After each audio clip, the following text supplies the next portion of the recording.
We had a problem at ILM doing our effects. We had to convert from film to digital in order to do it.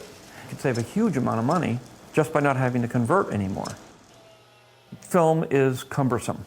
So I just said, I'm going to take my money and my time, I'm going to fix it. And we went to Sony and we said, we would like to help you, work with you to build a digital camera.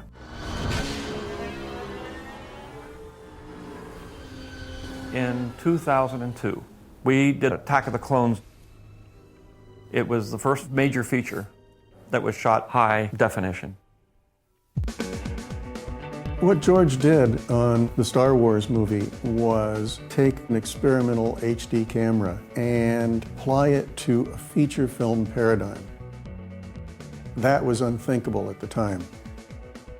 It meant that he went around the entire film community, but it more deeply meant that he went around film itself.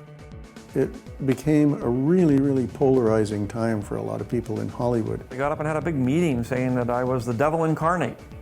I was going to destroy the industry. I was going to destroy all their jobs. That you know, this is inferior. That he says he shot Attack of the Clones digitally, but he didn't. We have word that he actually used film cameras, that he's not shooting digital. He's lying to everybody. I remember George Lucas pulling together everybody about 10 years ago at a conference he gave at the ranch up in San Francisco. And when objections arose about the idea that digital will put an end to the art of cinematography, he pointed out it's just another tool. And this is true. When people saw George Lucas's test, they said, that's not going to work. It was that same sort of closed-minded, we're going to wait 10 years to adopt this. I wasn't going to wait that long. I said, I'm following Obi-Wan. Obi-Wan knows what he's talking about. He knows what time it is. He always does. I can tell that this is going to be the beginning of something big, and I want to be there for that. But the image sucked. The image wasn't bad, but the image wasn't as good as film. But it allowed me to do something you could not have done on film.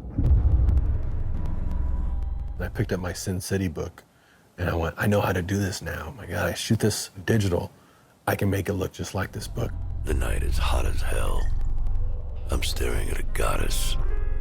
She's telling me she wants me.